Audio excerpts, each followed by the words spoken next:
আর ইঞ্জিলে তাদের দৃষ্টান্ত হল একটি চারাগাছের মতো, যে তার কচি পাতা উদ্গত করেছে ও শক্ত করেছে, অতঃপর তা পুষ্ট হয়েছে ও স্বীয় কাণ্ডের উপর মজবুতভাবে দাঁড়িয়েছে, যা চাষিকে আনন্দ দেয়, যাতে তিনি তাদের দ্বারা কাফিরদেরকে ক্রোধান্বিত করতে পারেন।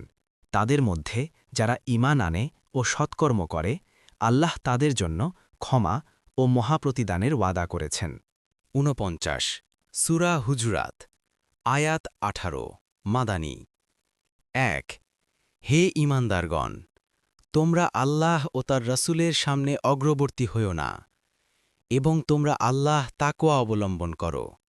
নিশ্চয় আল্লাহ সর্বশ্রোতা, সর্বজ্ঞ।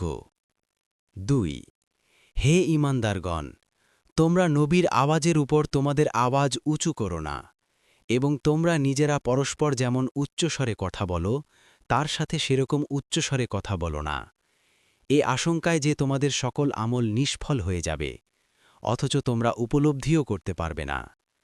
৩ নিশ্চয় যারা আল্লাহ রাসূলের নিকট নিজদের আওয়াজ অবনমিত করে, আল্লাহ তাদেরই অন্তরগুলোকে তাকওয়ার জন্য বাছাই করেছেন। তাদের জন্য রয়েছে ক্ষমা ও মহাপ্রতিদান।